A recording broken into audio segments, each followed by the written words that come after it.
حضرت ہند بن ابی حالہ رضی اللہ تعالیٰ عنہ حضور صلی اللہ علیہ وسلم کے حسن و جمال کا تذکرہ فرمایا کرتے تھے، فرماتے تھے کان النبی صلی اللہ علیہ وسلم فخما مفخما، حضور صلی اللہ علیہ وسلم اپنی ذات میں عظیم تھے، دوسروں کو بھی عظیم نظر آتے تھے، اطول من المربوع و اقصر من المشذب،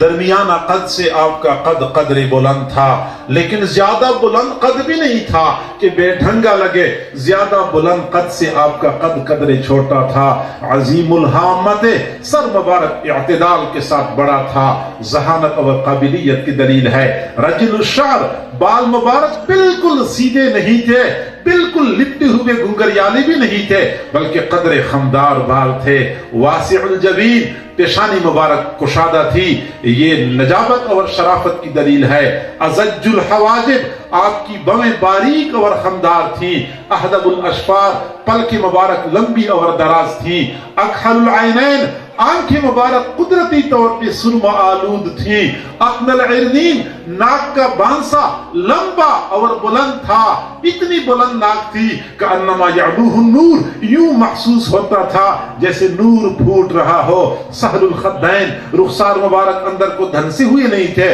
باہر کو نکلے ہوئے نہیں تھے،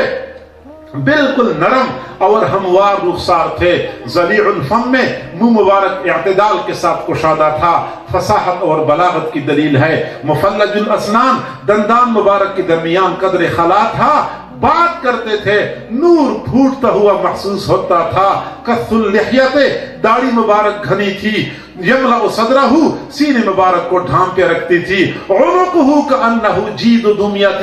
گردن مبارک ایسی پتلی اور تراشیدہ تھی جیسے مورتی کی گردن ہوتی ہے، بعید ما بین المنکبین، کندھوں کے درمیان فاصلہ زیادہ تھا، تحمل اور بردباری کی دلیل ہے، عریض الصدر، سینہ مبارک چوڑا تھا، سخاوت اور وسیع الظرفی کی دلیل ہے، سواء الصدر والبطن، پیٹ باہر کو نکلا ہوا نہیں تھا، اندر کو دھنسا ہوا نہیں تھا، سینہ اور پیٹ بالکل ہموار تھے، طویل الزندین، کلائیاں مبارک لمبی لمبی تھیں، رحب الراحت، ہتیلی مبارک کشادہ تھی، سائل الاطراف، انگلیاں مبارک لمبی اور دراز تھی، خمسان الاحمسین، پاؤں مبارک کے تلوے نیچی کی جانب سے گہرے تھے، مسیح القدمین، پاؤں مبارک اوپر سے بالکل ہموار تھے، پھر راوی قسم کھا کے فرماتے ہیں قسم ہے اس پروردگار کی جس نے اپنے محبوب کو حق کے ساتھ مبعوث فرمایا ہے، میں نے ان جیسا حسین نہ پہلے کبھی دیکھا ہے نہ بعد میں کبھی دیکھا ہے۔